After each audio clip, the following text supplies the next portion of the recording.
Good evening, we're going to get started now.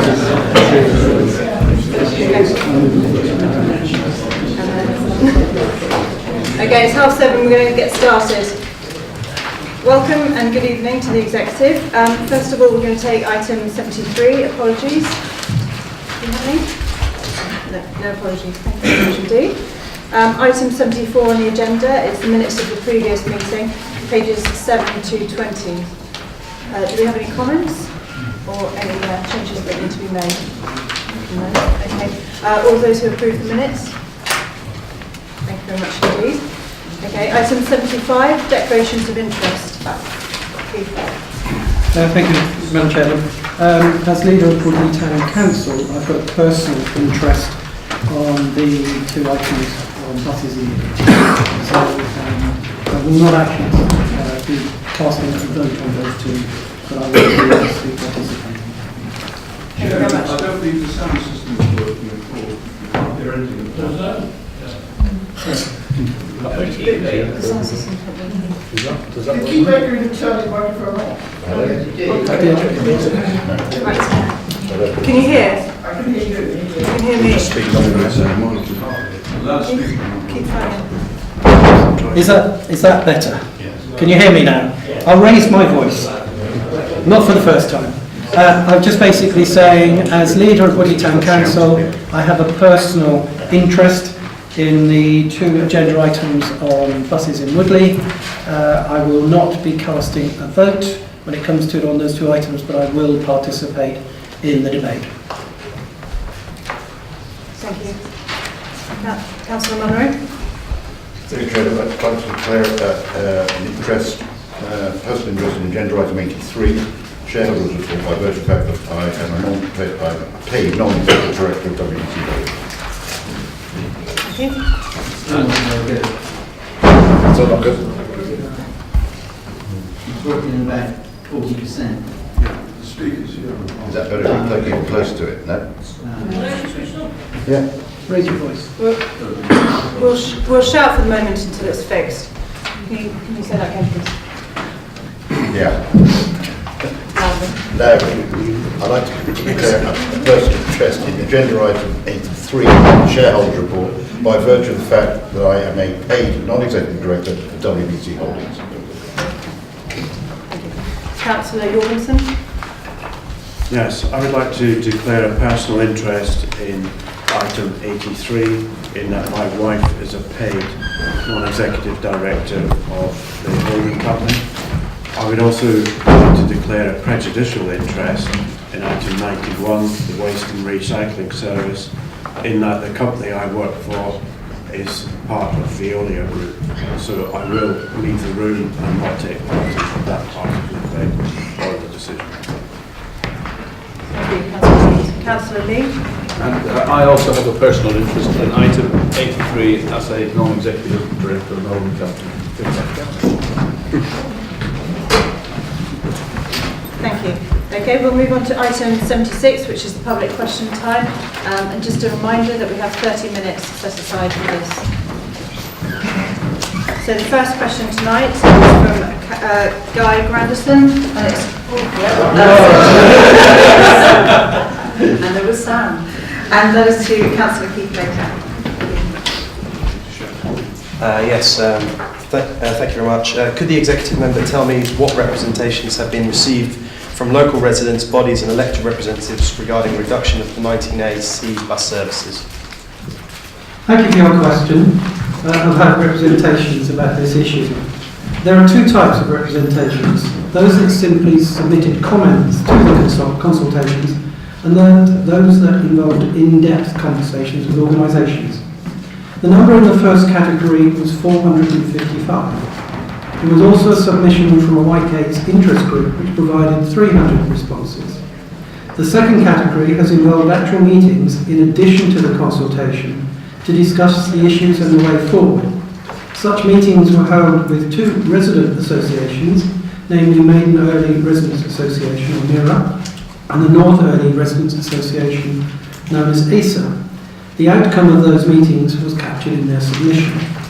At the same time, Early Town Council and Woodley Town Council set up a joint working party which included representation from the residents' associations. Each individual town council's planning committee discussed the issues and provided the core comments to the joint working party, who then combined them into an agreed joint submission. Officers were involved extensively in these discussions. In terms of the elected borough representatives, the approach was taken to work through the town councils, as a large number of them, in fact 11, were also members of the respective town councils. Finally, there was a non-political public meeting held in Woodley for Early and Woodley residents on a workshop basis where over 100 people attended. Do you have a supplementary? Yes, I do. Thank you for that. Based on what you said, would you say that this process has been well responded to and received a series of consultations? Absolutely, with over 750 simple responses, and those organisations spent a lot of weeks on it. I think it's been one of the most successful consultations we've had. Thank you very much indeed. The next question is from Jack Beresford. Thank you. So obviously the committee is considering sort of turning the trial in Woodley car parking into a permanent scheme. So I was wondering whether we're considering a trial in Wokingham, and specifically the town centre. Thank you, Mr. Beresford. Thank you, Mr. Beresford, for your question. It's been interesting to see the impact of the Woodley trial, and just illustrates that there are always different ways to achieve an end objective. I think the timing is right to look into the concept of duplicating this approach throughout all the remaining car parks in the borough, and it is something I certainly will be investigating. Please note that due diligence will have to be carried out, as there are many different interactions that need to be considered. This will include looking at all the remaining car parks, not just in Oakham Town.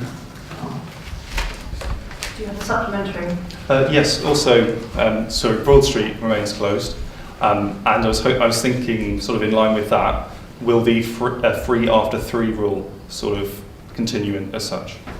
I think obviously this council needs to investigate and look at the impact of that delayed closure, and we'll be doing that in the coming weeks. Thank you very much. Thank you. The next question is from Samantha Williams to Councillor Weeks. No. Okay, we'll provide a written response. Thank you very much indeed. The next question is from Keith Melbourne to Julian McGee-Sumner. Thank you. Thank you very much, Peter. This is my second choice of question. My first choice of question was ruled ineligible, and that related to something to do with the Woodley trial. And basically what I was hoping would be that it would be spread to the rest of the borough, because if it's such a good result for Woodley, we need all the money we can get in this council area, and I'm hoping that it will carry on. However, it's been ruled invalid, incorrectly I might add. So I must move to question 2, which is the one that you see in front of you. And this is addressed to the Executive Member for Finance. In the monitoring report, 2017-2018, it reports within the section on people services that pressures are reported as arising from home to school transport, or also school to home transport. But despite the efforts the council has made to put schools in appropriate places, why have these costs exceeded the estimates? Thank you. Councillor McGee-Sumner. Thank you, Mr. Melvin, for your question. Home to school transport budgets are under pressure because of increasing demand for primary school places from children arriving in the borough after the initial admissions round, and because of a number of children with special educational needs placed outside the borough. In the long term, new schools and refocused SEN, special educational needs support, will lead to a reduction in this pressure. In the short term, the council is looking at measures such as independent travel training, which could provide an invaluable life skill, as well as reducing budgeting pressures. Yes. Do you have supplementary? I do have a supplementary, thank you very much. I didn't know quite what the answer was going to be. I was going to blame Bowen, which is what I normally do in most circumstances like this. But what you say is interesting, because you refer to special educational needs. Are you confident, as has occurred to ourselves, we have had a son who was at Addington, and we didn't even realise that we were entitled to school transport in the early days while he was there. Are you confident that everybody who is entitled to special educational, to school transport, is aware of it and is capable of receiving it? I mean, that's coupled with another aspect of school transport, which is very simply that school transport can mean paying parents to take their children to school using a mileage rate which is unsurprisingly significantly less than councillors get. I have two things that I'm keen to do. One is to try and reduce the costs to this council, if at all possible. The other thing I want to do, as was evidenced by Friday, is to reduce traffic congestion. Are both those issues that you can address? Okay, I think I've got you supplementary, just about. In terms of, can I guarantee that everybody in the borough who's entitled to it gets it? No, I can't, but it is fairly well known. Parents talk to one another, and if one parent gets it, you're only relying on informal basis. Do your best as a council. Well, no, it's on our website. All the schools know about it, so it's a bit more than an informal basis. So I believe that everyone who's entitled to it gets it, but there will always be some exceptions. So also, it's clearly written in the admissions guide and about how to apply for it as well. So if you wish to apply, it should be fairly clear to you how to go about it. So I think parents can make an informed choice how to do that. Just a bit of research would help. Thank you. The next question tonight is from Angie Burnish and it's to Keith Benning.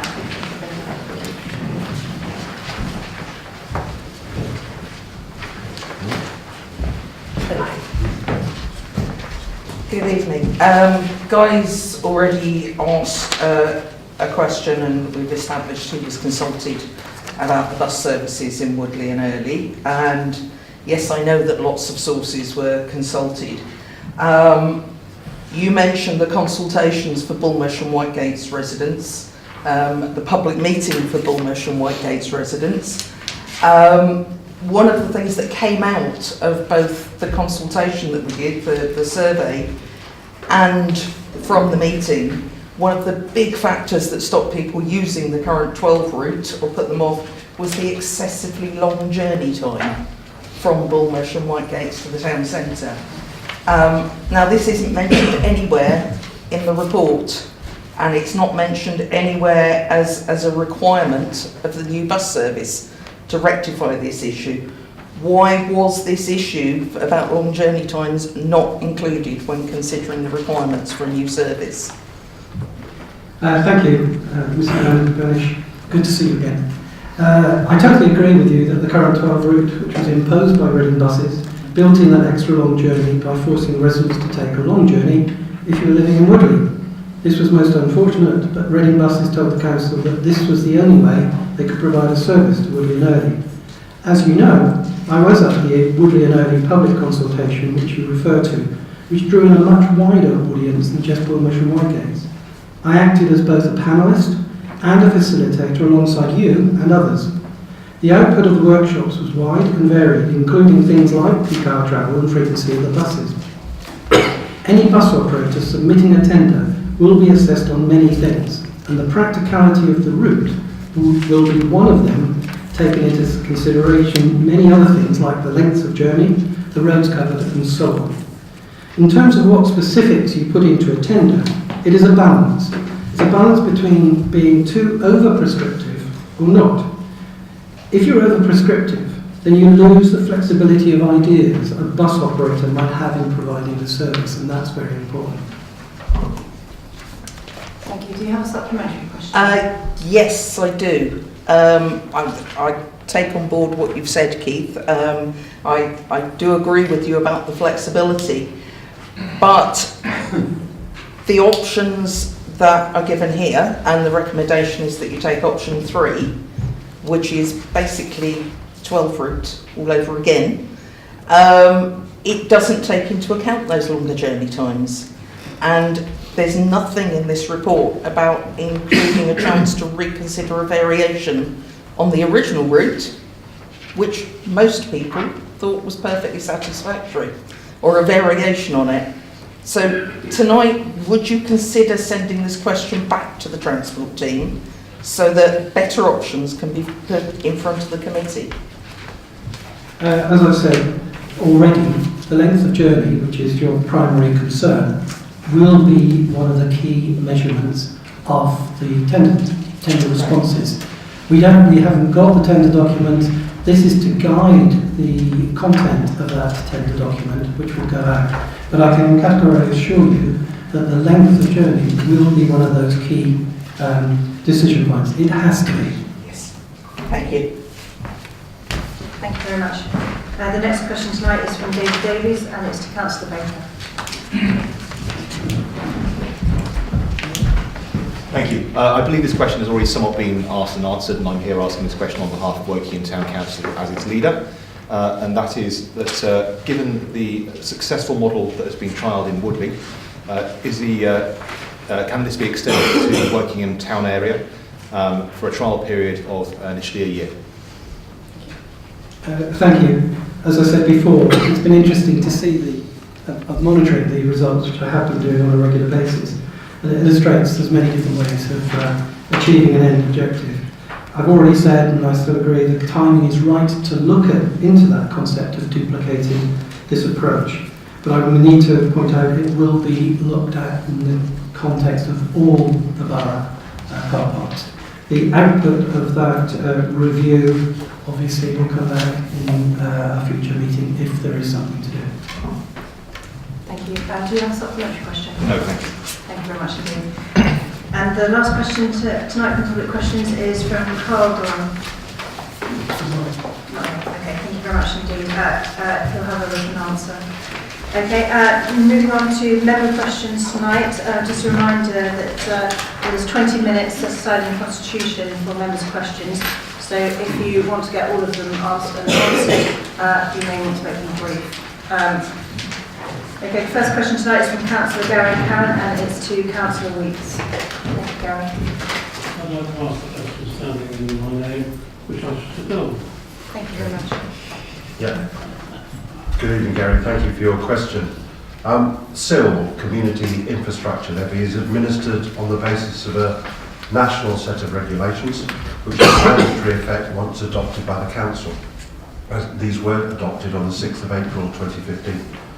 Wokingham's discretionary element is the charge to be levied, which was tested by an independent government public inquiry, as was the indicative infrastructure SIL spending list, which we know as the 1, 2, 3 list. A full explanation of how SIL is administered in relation to planning applications in accordance with these regulations can be found in the Council's Community Infrastructure Levy Guidance for Applicants document on the website, and I've sent you a link to that this evening. Operationally, Wokingham has the highest residential SIL rates outside of London. The Council's detailed SIL rates are also set out in the link that I'll send you. To put it in perspective, the Council's headline residential rate for SIL is £365 per square metre of net additional floor space.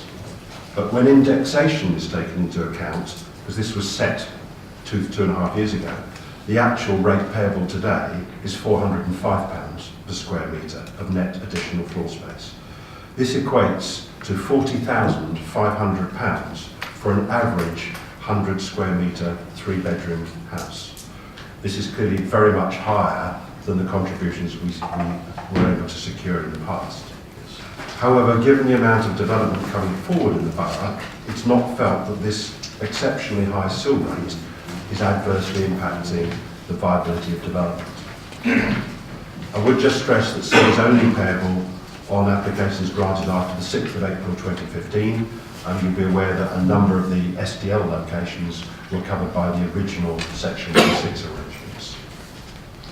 100% tax or 100% relief is available from these charges if it's for social housing, self-built housing, or charitable development for charitable purposes. And the applicant simply needs to fill in the appropriate form to demonstrate how they meet the relief on this. All of the SIL contributions that are collected are partially split between the council and the towns and parish councils where the SIL money is accrued.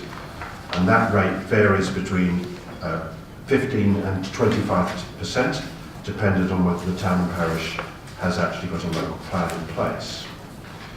If current market conditions continue, it's forecast the council will collect £75 million in SIL contributions between this year and the end of the current local plan period in 26.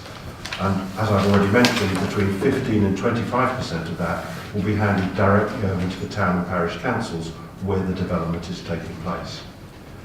All the funds that are allocated are done through the council's budget setting process, and recommendations for SIL allocations over the next 10 years will be made through the council's capital programme, which goes to the executive in February. Thank you. Thank you. Do you have a supplementary, please? Yes. Thank you. Thank you for that, Simon. I've read the Community Infrastructure Community Levy Triangle Schedule, which I think is a very well-written document, and it's actually quite easy to understand. The area I have the difficulty is when I look at the legislation, the Community Infrastructure Levy Amendment Regulations. And the problem I have with that is, if you now look at other councils and see how they do it, there are some councils who, once the initial planning application is passed, expect payment within 60 days. Others do it differently. We've introduced a system which wouldn't help the 5-year housing land supply, in that what we do is we don't collect the money in this sort of formula. We've got a different way, and that different way means that although we give outline planning permission on, say, Arkfield Garrison or Hogwood Farm, until each tranche of land is put forward, only then do we get any income from that. So if that development is slowed down or halted or for whatever the reason, we won't get the infrastructure money to do the infrastructure we feel is needed. So my question is, have you looked at all the alternative options for the collection of SIL to ensure that how you are doing it is the best possible way according to the legislation? I fully understand the question, Gary, and thank you for giving me the opportunity to clarify that. We were one of the first adopters of SIL, and I think we followed the broad government guidelines. I think subsequent to that, some councils have looked at how it's been adopted and have found, should we say, more imaginative ways of looking at that. As you know, David Lee and myself in particular are looking very much at the issues around 5-year land supply, and this is one of the areas that we're currently keeping under review. I would point out, though, that if development is delayed, of course, that doesn't stop the infrastructure coming forward, because the council is very confident of the money coming forward, because frankly, if a developer has planning permission to build 1,500 houses, they're going to build 1,500 houses, albeit it may not be at the rate that we'd like them to build it. The other thing, of course, is if they delay, their SIL payments actually increase through indexation, so that may actually work as a counterproductive thing for them. Okay, thank you. Thank you. Thank you very much indeed. The next question is from Councillor Ross, and it's to Councillor Weeks again. Good evening, thank you very much. I'll ask the question standing in my room. Just one moment, sorry. Papers together here. Gary's question. Right, thank you for your question, Angus. The final destination for food waste is not yet determined, because it will form part of the new RE3 waste disposal contract. But we're confident that the savings in the report can be achieved. It would be worth pointing out that all food waste generally in the UK is already collected, and as you know, we have a report later that indicates the scheme that we're bringing forward. All food waste is normally sent to anaerobic digesters, which actually produces methane gas, which is in turn used to generate electricity through a turbine process. About 400 properties around the borough are not accessible by our normal waste vehicles due to being in exceptionally narrow or steep roads. They currently have their waste collected by a much smaller, non-standard vehicle. But we're confident that arrangements can be made to ensure that those smaller vehicles can be adapted in such a way to enable every resident to participate in our proposed food waste collection scheme. Do you have a supplementary question? Yes, just resulting from that reply, and thank you for it. The point about the vehicles was whether the new vehicles were bigger than the current ones. But my supplementary was, could you give an indication of the amount of household waste that will be diverted from the blue bag to energy for waste stream as current to the less expensive food waste to the anaerobic digestive system? Well, currently it's believed that the 30% of the contents of blue bag is food waste, and we are planning and anticipating that initial take-up of this, once the scheme beds in, will be 50% of residents will participate in the food waste collection scheme. So that will clearly take a very significant amount of food waste out of the process. It's also worth noting that normal waste costs us £170 a tonne to process, but food waste, because it's being recycled, would only cost £60 a tonne, so there's an automatic saving there which helps. Thank you. If I could have an answer later, perhaps about the vehicle size. The vehicle, sorry, I got carried away there. The vehicle size is planned to be the same, but it will have a pod immediately behind the cab for the food waste. So the vehicle that comes round will collect food waste, black box recycling contents, and blue bag residual waste all at the same time. Thank you very much. Thank you very much for your question. The next question tonight is from Councillor Hawley of Northampton, and it's to Councillor McGee Sumner. Thank you very much. I want to get the microphone down a bit. I'd like to ask, have any of the items in the capital programme got a Carillion as a contract? Thank you, Pauline, for your question. We have no current contracts with Carillion, and we are not committed to Carillion in any way in delivering the Council's current and future capital programme. Thank you very much. Do you have a supplementary question? The next question tonight is from Councillor Imogen Shepherd-Gay, and it's for Councillor Keith Baker. Good evening, everyone. Woodley car parking trial is popular this evening. First thing I'd like to say is, reading through the information that came with it, is that the numbers are incorrect in that one comparison is 13 months versus 12 months. So the statistics that are provided are not 147. I've lost my page. 148. Sorry, 149 rather. Yes, at the top there, you've got Woodley pre-car parking trial, September to August 15 to August 16, and then during the car parking trial, September 16 to 17, which obviously it's not 15.9, but it's still pretty good. But, and the borough-wide one is not the same either, so you're not comparing like for like. But that's just a kind of thought. Should I ask my question? Yes, please. Okay, question. If the Woodley car parking trial is such a success, when will the offer of the same trial be extended to car parks in Twyford and Wokingham? Twyford in particular has almost no night-time economy. It's more likely profitable from this, more likely going to be profitable from the same scheme. Wokingham desperately needs the option of free overnight parking at this time and on Sundays. Woodley is vibrant on Sundays, there's many shops open, and even the library is open. So the question is when will the offer be extended to Twyford and Wokingham? As I've said already, it's been interesting to see the trial progress. The timing is right to look into the concept of duplicating this approach, as I've said before. It's interesting that you mentioned Twyford specifically, that needs some sort of assistance. I'd like to point out that the Twyford car park in Polehampton Close has had a massive advantage over every other car park for years. They charge for 1 hour 40p compared to 70p for everybody else. For 2 hours it's 60p compared to £1.20 for everyone else. That's approximately half of what all other car park users have been paying. Now, this is not to suggest that Twyford should not be considered any future review, including its potential extension. As normal, due diligence is going to have to be paid on any work. Thank you. Thank you. Do you have supplementary? Just remind me we're going to... I know, I do. My concern is with the extended work that's going on in Wokingham at the moment, and obviously it's Broad Street being out, and the problems that we're having with our small traders, and the end of the 3 after 3 parking.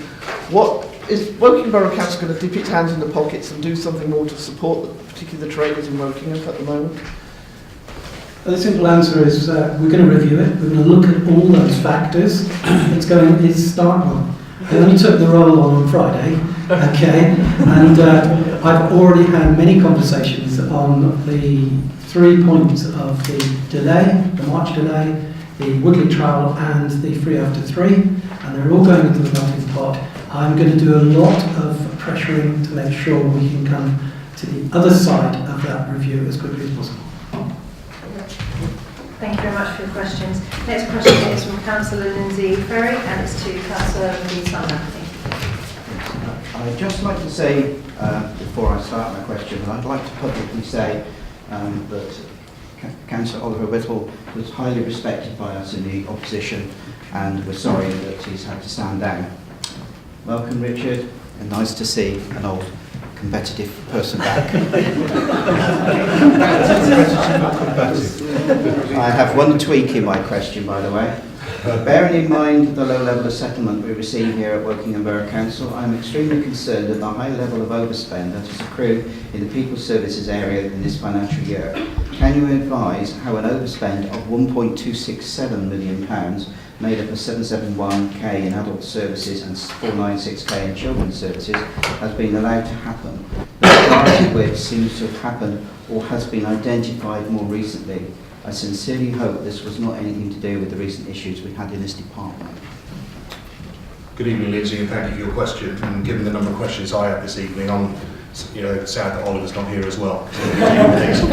So the overspend for people services of 1.267 million relates predominantly to pressures in adult social care packages, agency staff across social care, central services and home to school transport, as we've discussed already. Improved and strengthened financial controls are now being deployed across this service, such as operational forums to ensure that Wokingham residents are provided resources and personal budgets at the appropriate level to balance risk and outcomes, whilst the Council and our partners deliver a wider system of targets, such as delayed transfer of care. Activity within the service, such as the number of older people admitted to longer-term care home settings, it is delivering well against strategic targets when compared to the practice regionally. However, local price pressures mean that the spend continues to outstrip available resources. Recent residential care home placements made are at around 20% higher than those leaving similar placements during the same period of the previous year.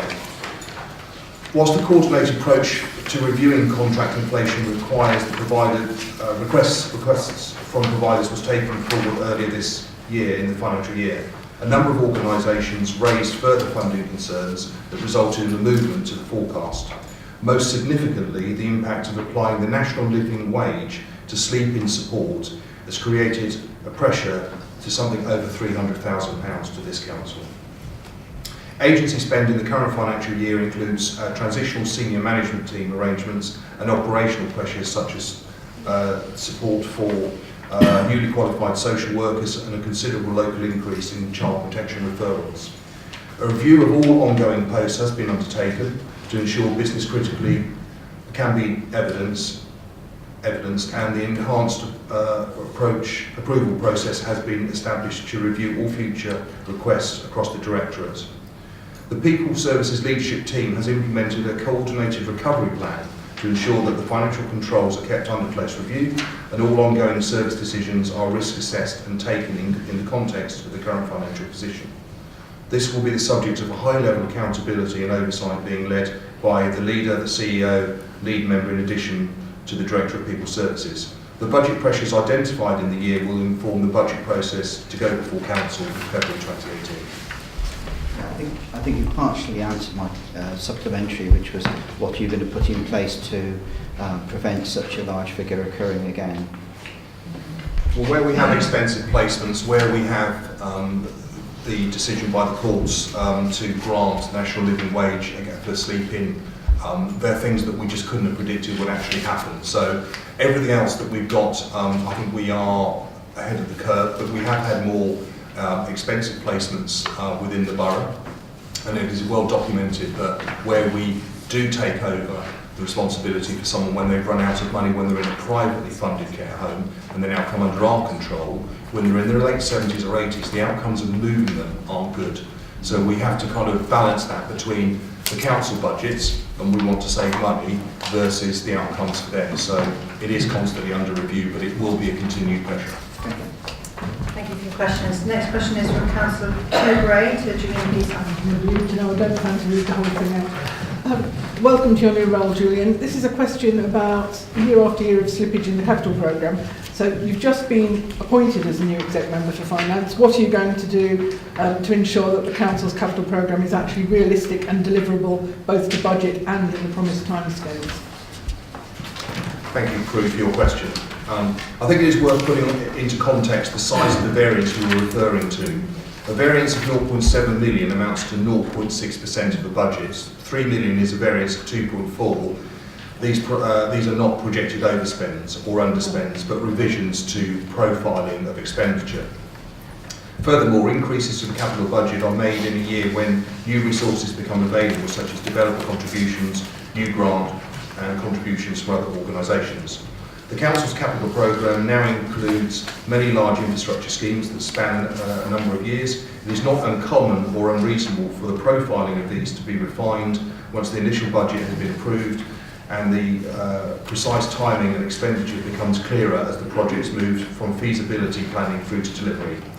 Our capital finance specialists meet regularly with our key projects and programme managers to update predictions and find ways to improve accuracy of our capital monitoring. This has included the receipt of more detailed information on projects and new profiling methodology for the capital programme in accordance with the Royal Institute of British Architects planned stage process. Work will continue to do what we can to improve the financial arrangements. However, it should be recognised that it contains, by its nature, sizable and often uncontrollable fluctuations. It is, however, worth noting that the forecasting of the most significant component of the capital programme, the actual scheme overspends and underspends, is extremely accurate when conjunct with previous years. Furthermore, the total capital spend delivered last year totaled just under £80 million. Do you have a supplementary? I do, and it is the profiling that is the problem, not the financial control is a bit better than profiling. But among the things that has slipped is the 21st Century Council project. And back in September, when we proposed some re-evaluation of this major reorganisation of how the council delivers its services, the Conservative group strongly argued that it could not be delayed as it was critical for the council's finances. Does the fact that this has now slipped mean you accept that you were wrong in September and we were right, or does it simply mean you haven't managed to control the project properly? It means that we've had some changes in people's services which we didn't envisage, that we lost the director and we have a new director coming in. We've got a number of things that have changed within people's services, both within adults and within children's. What I am very keen to do is that we don't make any rash decisions on how we're going to correct those, that we actually have a detailed review, and with Paul Senior being our interim director, who's new to the organisation, he is undertaking a root and branch review, and he'll report to my colleague Richard Delinsky later on in the coming weeks, and it will be reviewed by the executive then.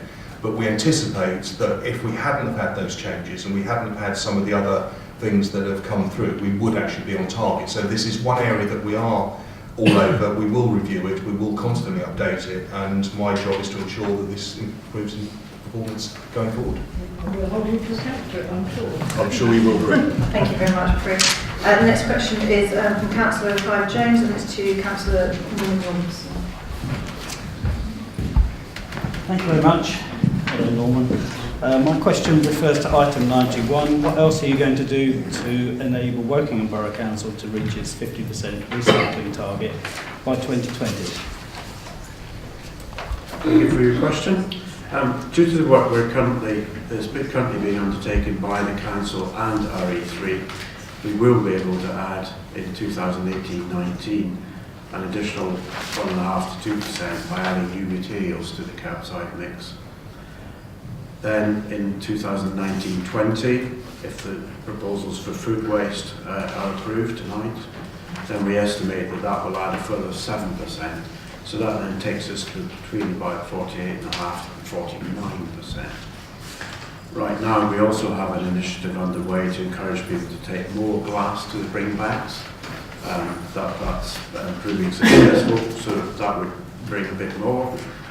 Therefore, we're confident that with these initiatives, combined with other work to improve our performance at the household waste recycling centres and through the glass banks, that we will achieve the 50% recycling by the end of 2020. Do you have a supplementary? Yes, please. Thank you very much. We're very pleased that you've listened to the Liberal Democrats and that you've introduced, or you're probably going to introduce later on, food recycling. We would like you to think again about introducing more recycling of plastic food trays, Tetra Pak and that sort of thing, and the curbside collection of glass. Okay. I mean, as far as adding extra materials is concerned, that is certainly something that we're pretty well advanced with, so we will be making announcements on that in a few weeks' time. In terms of glass, within our borough, the bring bags are pretty successfully used. There is still a fair amount of glass that goes into the residual waste, hence the initiative that we have, getting voluntary groups and school groups and so on to promote bringing more glass to the bring bags. And I think that the latest, there's about 70 or 80 organisations signed up to that, so it's proving pretty successful. In terms of curbside collection of glass, we did a study, and it's estimated it would cost about £600,000 a year extra to carry out the operation of collecting glass at the curbside. There would then be all the capital costs of vehicles and boxes and so on. So it would be a considerable extra cost.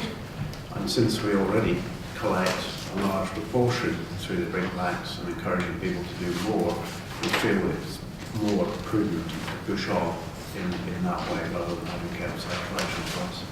Thank you. It might save you a fine of £500,000.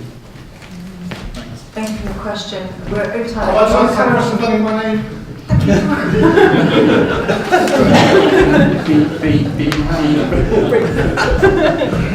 You don't really want to hear that.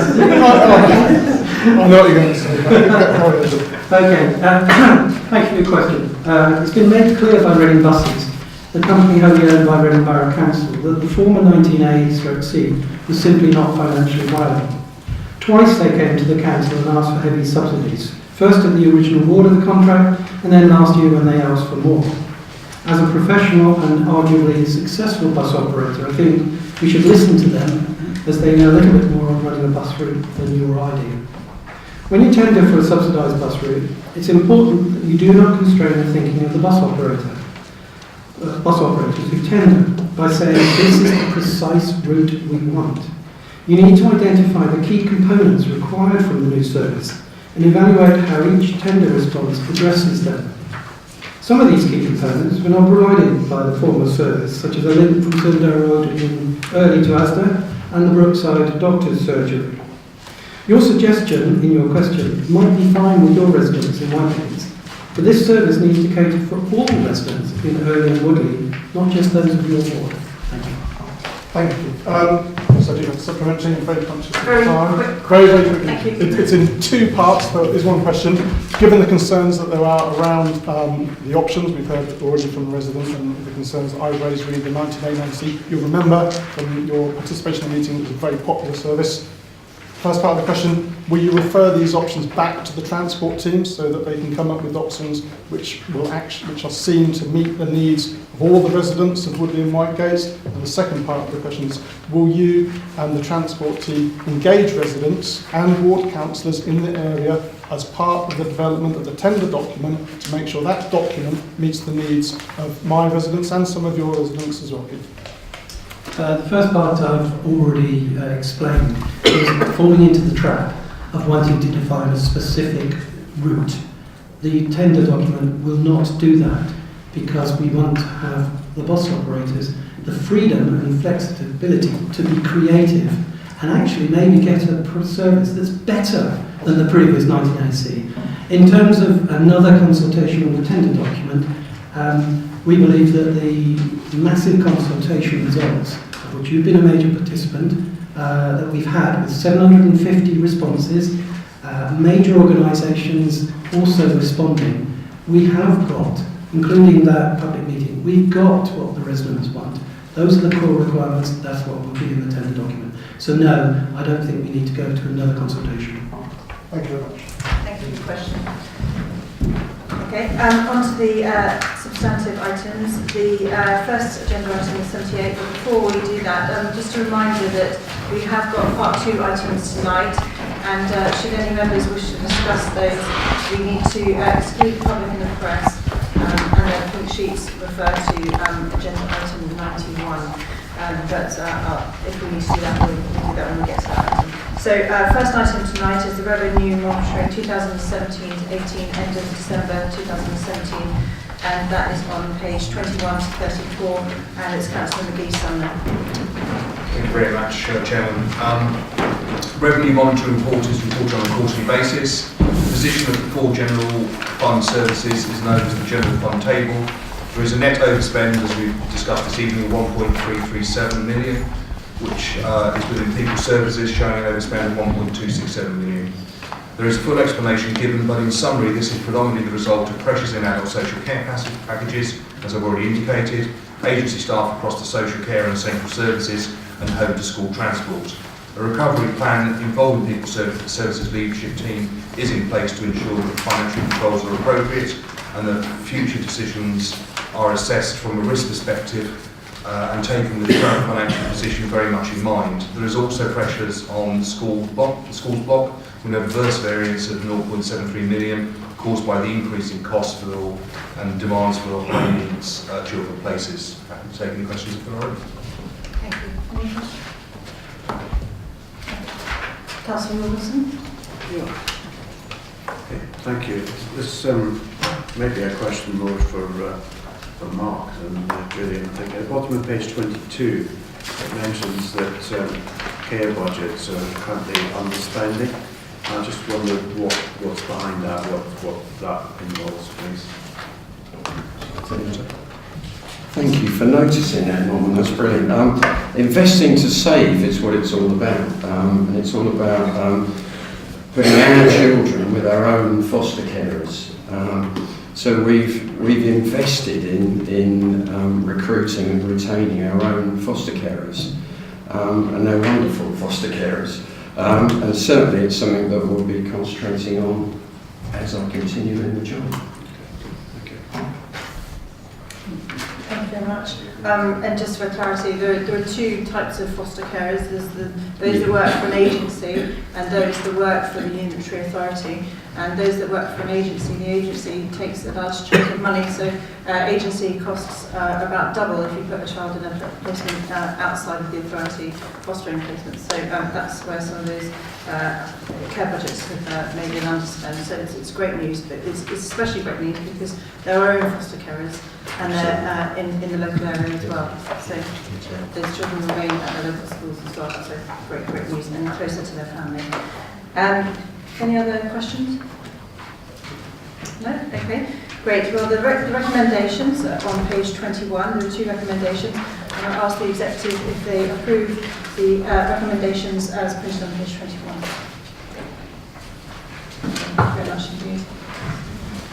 Okay. The next item tonight is item agenda 79, and it's capital monitoring 2017 to 18, the end of December 2017. And it's going over to Councillor McGee-Sumner. Thank you, Chairman. Capital monitoring is reported also on a quarterly basis. There is an underspend of 855,000 against this budget, but to put that into context, that is less than 1% of the overall budget. The majority of this is due to Highways Infrastructure Flood Evaluation Scheme, which is currently being reassessed. Happy to take any questions. Thank you. Any questions from the members? Thank you. Councillor Ashwell? 52 Reading Road. I'm really looking forward to being able to use that facility. It looks marvellous. Is it on budget and hopefully on time? Yeah, I'm pleased to report